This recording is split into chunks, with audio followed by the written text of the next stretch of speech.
Good morning, ladies and gentlemen, and those of us who are watching.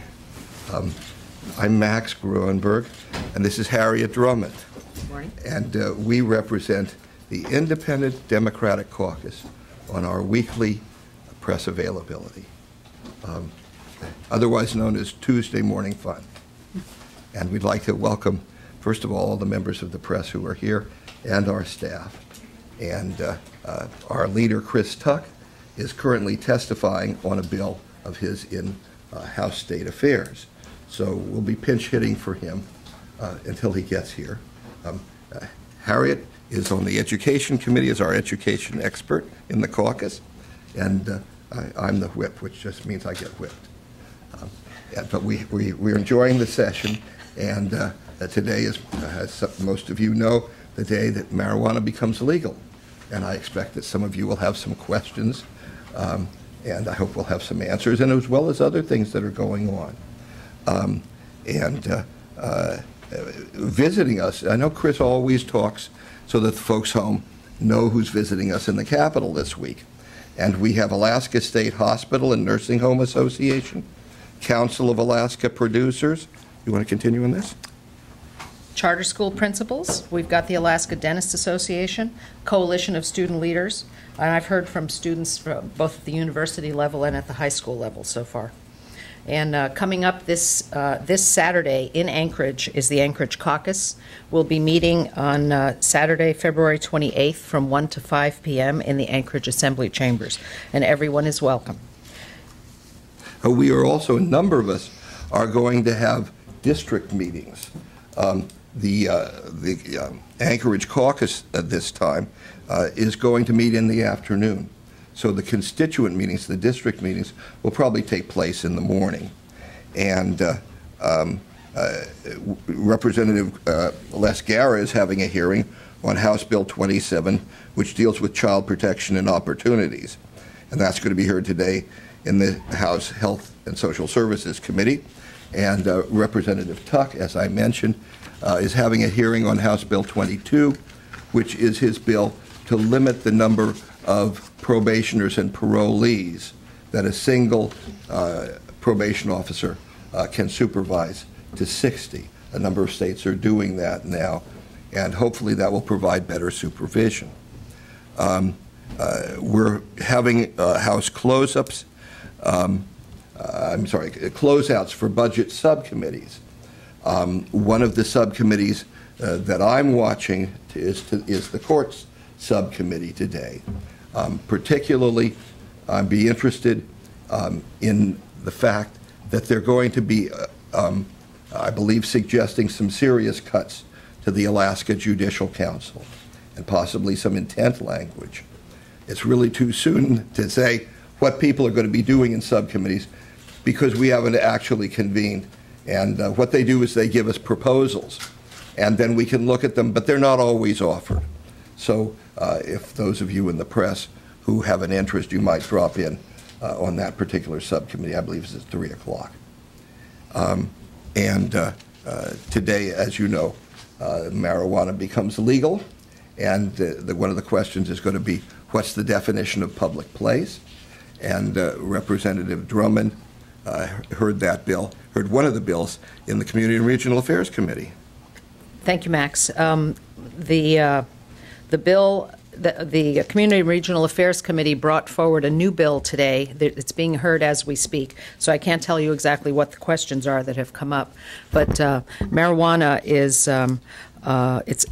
it's quite a complex issue. I was thinking about it this morning, and what the voters have allowed us to do is build a business and create the regulations from the ground up, from the weeds up, shall we say. And there are tons of questions from all over the state. We've been having hearings. We've been hearing from municipal attorneys and municipal leaders, such as mayors from all over the state.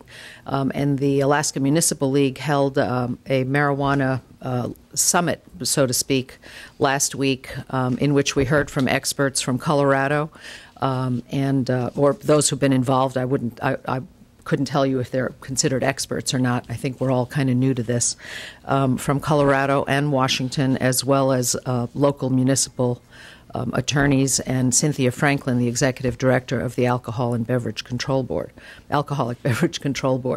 And we're learning our way through this and working our way through this, and I know there's a couple of bills on the Senate side as well.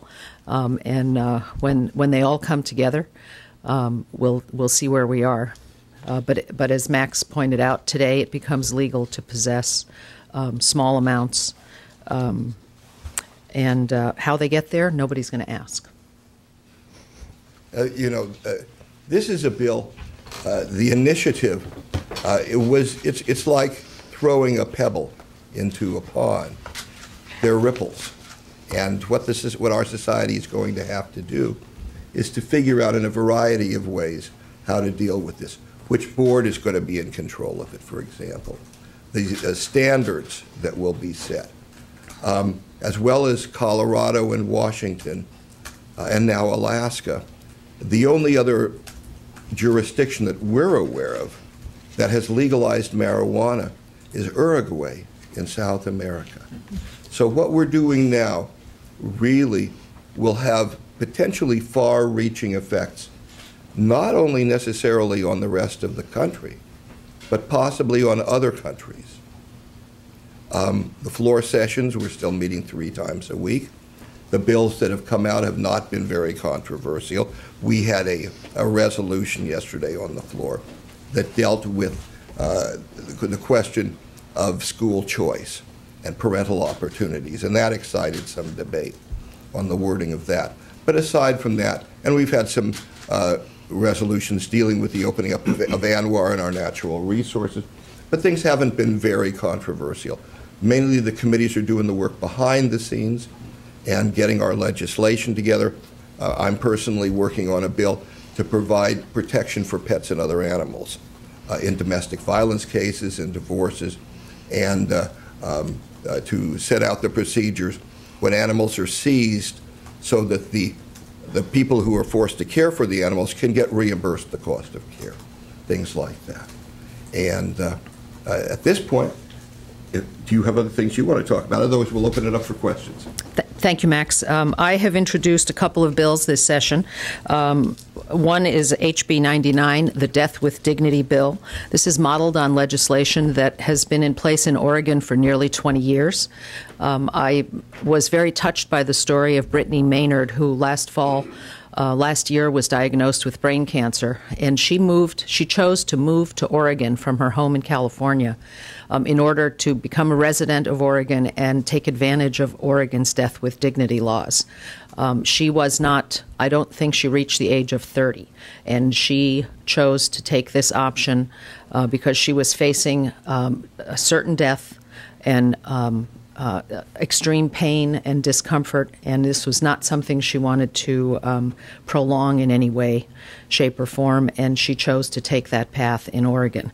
It occurred to me that Alaska, with its huge distances from the rest of the country, might want to consider having this conversation and having this optional available for terminally ill patients in Alaska so that they wouldn't have to uproot themselves and travel to another state, travel 2,000 miles to Oregon in order to have this choice of how to end their lives. And this is, I've gotten overwhelmingly positive response from my constituents and from numerous people around the state. And I hope that we choose to have this discussion in this legislature. People are very interested in this issue. My other bill that's attracting some attention is to eliminate per diem for legislators when they're not in Juneau. We are paid $237 per day for each of the 90 days in session. That's over $21,000 just for the 90 days that we're here. And it occurred to me, when I go home for Anchorage Caucus this weekend, I'll be sleeping in my own bed and cooking in my own kitchen, and yet I'm being paid $237 for each of those days to be in Juneau. We all arranged to go home at least once during the session. But there seems to be a lot of travel and a lot of per diem being paid for people who are not necessarily here. So I thought I'd address that. Nobody's talking about the legislature's the legislature's own budget, and this is something that affects every single legislator, and I thought I would at least open the conversation. And as Max said, I'm on the House Education Committee. We've only heard one bill that hasn't passed out of committee yet, and we've passed one resolution out of committee, which passed the House floor yesterday, as you heard from Max. And Community and Regional Affairs is hearing the marijuana bill. And I've got 3 budget subcommittees, Corrections, Administration, and Revenue, and those are doing closeouts this week as well. We're facing big cuts in this state. There are many concerns in every department about what is appropriate to cut, what can we stand to cut, how do we maintain public safety in the face of severe cuts, and there'll be some serious decisions made here in the next couple of weeks, and I hope you'll all be paying attention. Thank you, Harriet. I'd like to welcome our independent Democratic leader, Representative Chris Tuck. Hi, good evening. Good morning, everyone. Sorry to be late. I just had a bill hearing, House Bill 22, on the case load limitation for parole officer and probation officers. When we look at trying to reduce recidivism in the state of Alaska, and with over 40% of our prisons, people entering back into prisons is because of parole violations, I think that there's more that we can do in providing services, accountability, coaching, counseling with our parole officers and probation officers to those that are exiting the prison systems. And so we look at the state of Texas. They were faced with, in 2007, spending $500 million on new prisons, or to invest $240 million in reform, which was able to save them about $443 million. And in 2012, they were successful into closing a prison. So some of the things that we can look at other states, there's 11 states that have caseload management for our parole officers and probation officers, and the maximum is at 60. The state of Alaska, we can be right there with them, making sure that we properly invest and make sure that we have savings down the road with less prison space. So I'm out of breath. I had to run over here as fast as I can. So thank you for the opportunity. Now let the questions continue. Yes. Becky Bohr with the Associated Press. For all of you, wondering if you supported the marijuana initiative and what benefits, if any, you see for the state as we go down the legalization path. And I'll just quickly comment that when it comes to the marijuana initiative, you probably find people partnering in ways that never had been partnered before, and people agreeing on things that never have before. And I think you probably find a spectrum right here, but I'll let one of you answer first, if you like. One of the things you need to realize is that the marijuana initiative got more votes than any single politician in this state. And it passed in many districts, including mine, overwhelmingly, and almost every district in Anchorage. So I'm going to follow the will of the people and work on developing the regulations and the laws that will allow marijuana to be regulated like alcohol. It won't be exactly like alcohol. A lot of really interesting questions have come up, but I certainly will work to exercise the will of the people. Yes, Max. Becky, thank you for the question. You asked what each of our views are on this. I voted for the initiative. People in my district mostly said that they supported the right of people to use marijuana in limited quantities in their own homes. The bill goes into largely uncharted territory.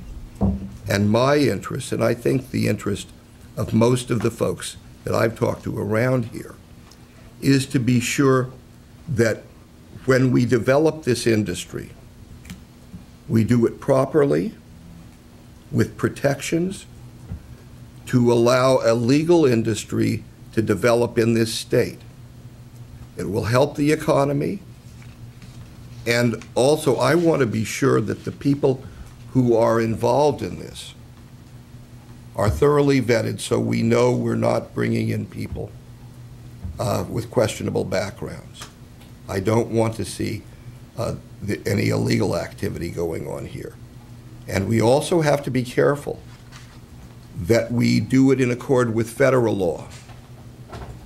Federal law, which is evolving a little bit in this area.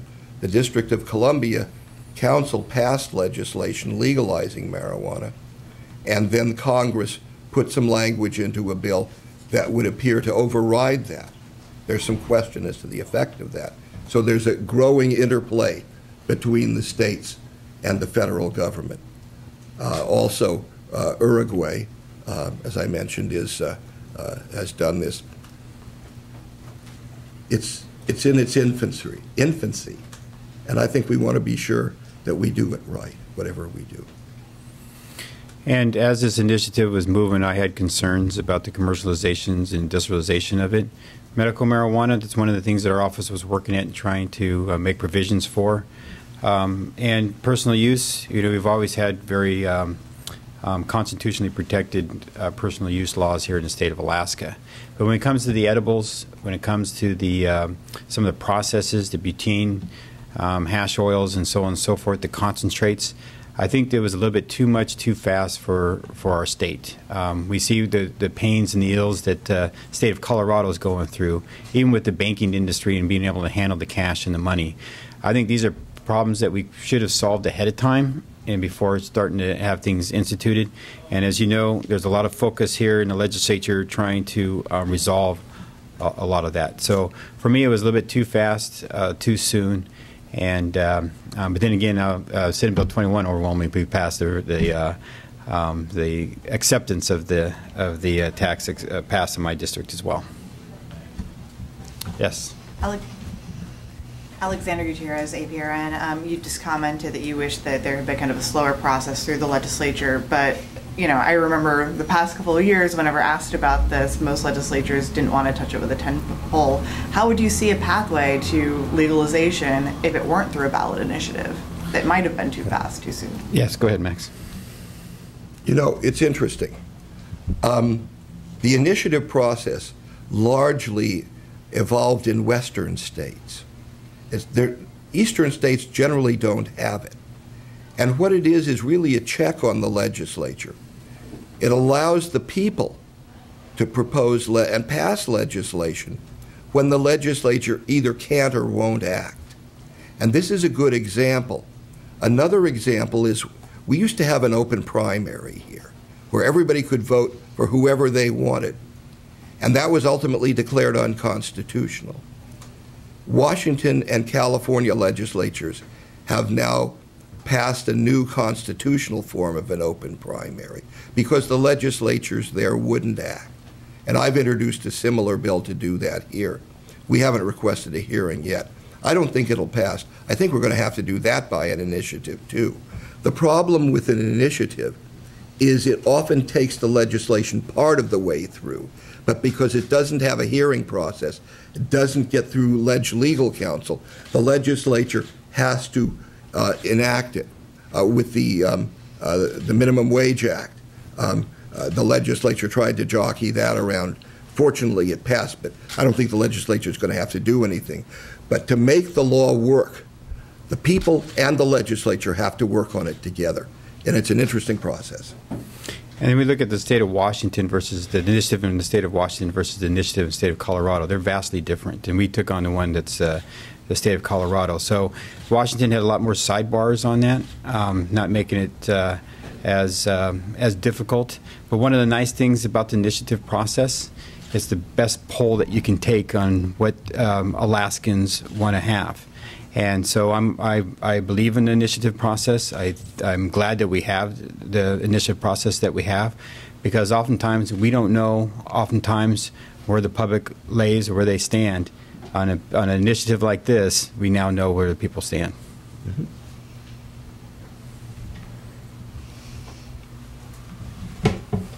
I'm Nat Hurst from Alaska Dispatch News. For Representative Drummond, I guess I was kind of curious. Are you still going to collect your per diem when you go back to Anchorage for the caucus this weekend? And do you have a sense of how your own personal use of the per diem when you're at home compares to how other folks have used it in the rest of the legislature?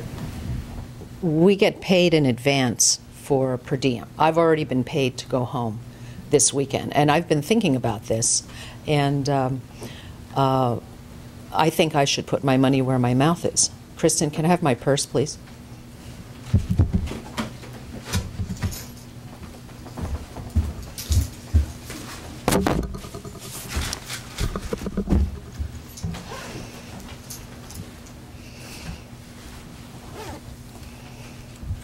I'm getting paid $237 a day, and I'll be gone for 3 days. And I'm going to write a check for $771 to Alaska's Best Beginnings program. Number one, because it's on the chopping block. Number two, preschool is one of our priorities here in the Independent Democratic Caucus of the Alaska State House. And this will buy hundreds of children books in their preschool years. And so I'm ready to do that. Put my money where my mouth is. And I hope some of my colleagues choose to follow me. Next question. Yes. Pat Forgy, Alaska Dispatch News. What do you see happening with education funding so far this session, and what do you think should be happening if that's not what's happening?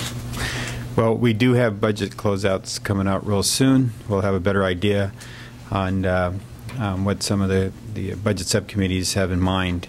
You know, we I think we need to make it very clear that we can't cut ourselves out of the fiscal situation that we're in right now. $3.5 billion deficit. So we have to be careful on the cuts that we make, that we're not actually exasperating the problem. And one of the best investments that we can make is in human resources, is in public education.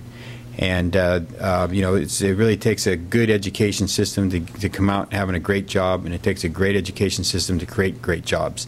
And so I think it's important that we continue that investment. So I am concerned that we're not making the early investments that we should be in pre-K and in parents as teachers and Best Beginnings. I'm concerned that through the high school years, that we're not able to continue with resources such as the high school graduating coaches, making sure that we don't have resources for career and technical education. And that's the stuff that makes education relevant, makes it engaging, and makes connections with students.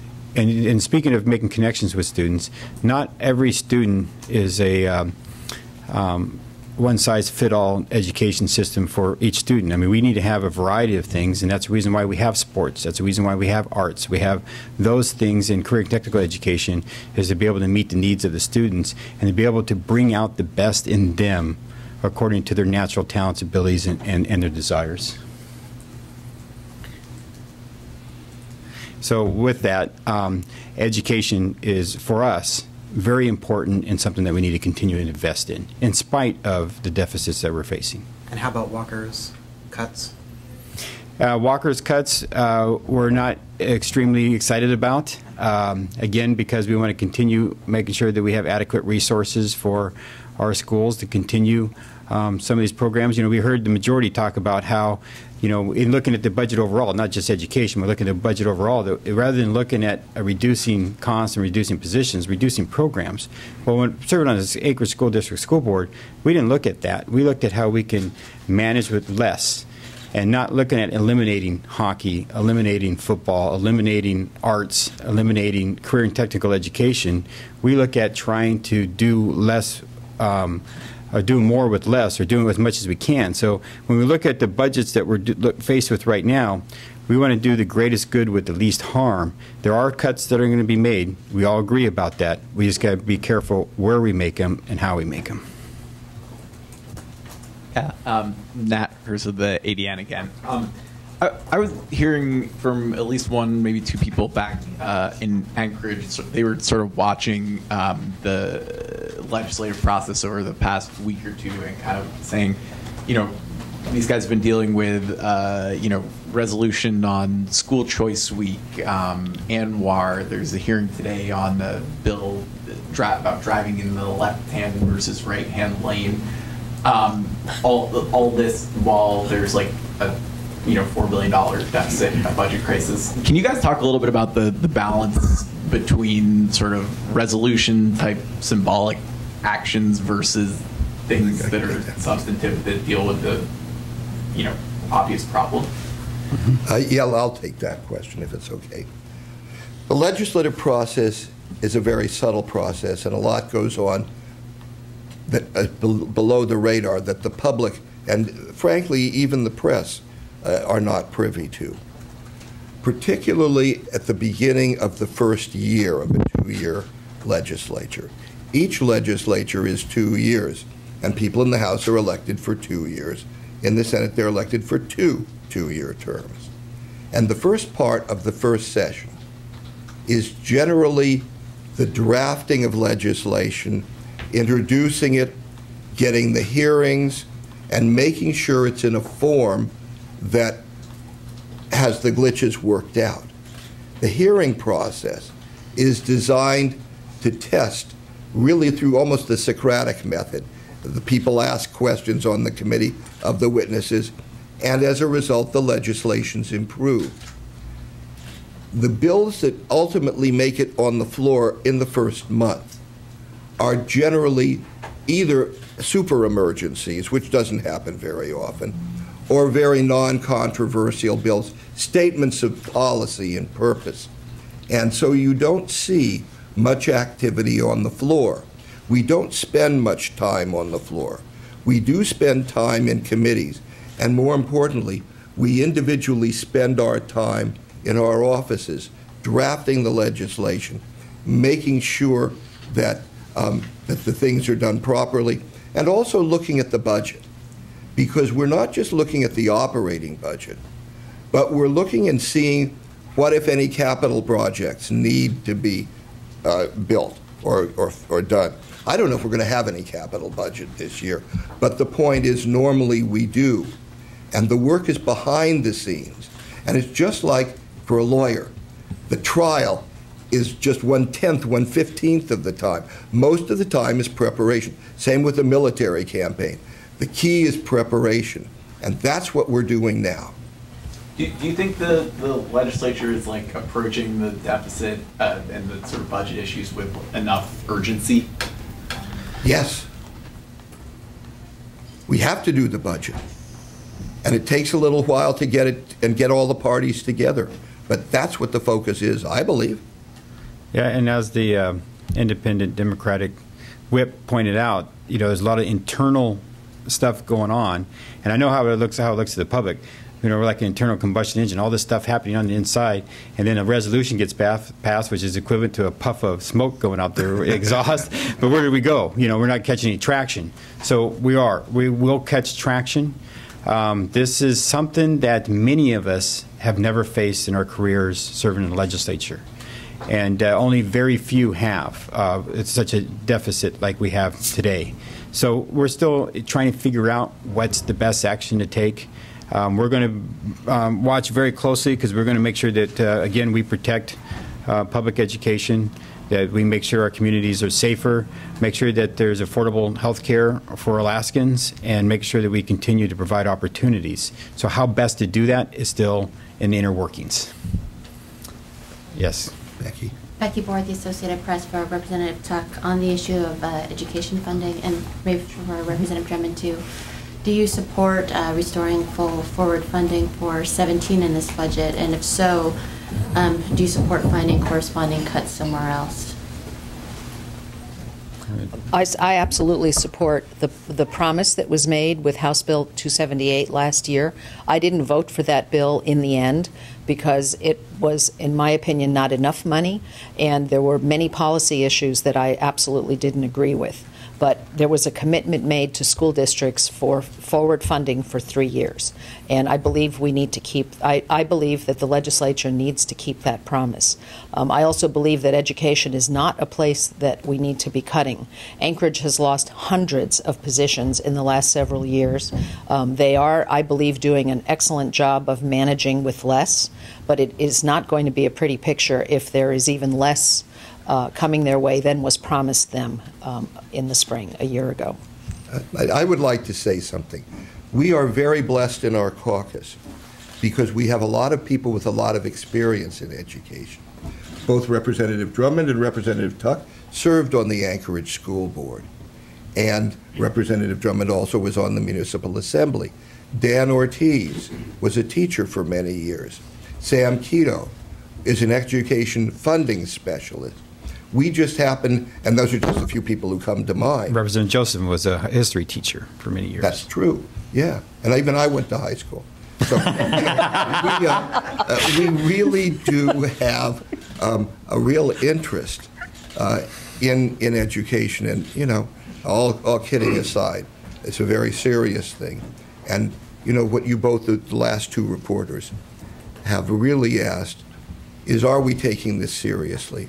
And I think it's fair to say that not only the minority caucus, but the majority caucus, too, we all take this seriously. We may not agree on the ultimate outcome, but we do take it seriously. Okay, one final question, yes. Alexander Gutierrez, APRN, for Representative Gruenberg. I was just wondering if you could elaborate on your concerns with the intent language for the Judicial Council funding and then the proposed $100,000 cut to it. Sure. We have been given what may be offered in the subcommittee today. And pardon me while I put on my glasses. I'm not as young as I used to be.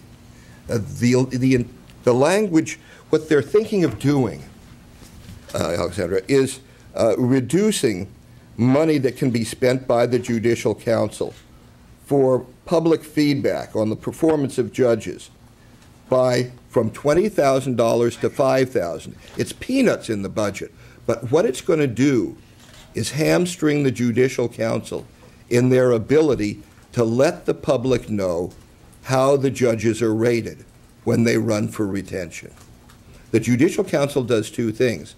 It recommends to the governor on whom he or she should appoint to the bench, and it recommends to the voters whether the judges should be retained. And it's very, very important. It's a constitutional body, and I believe it's very important that it be able to maintain its current function.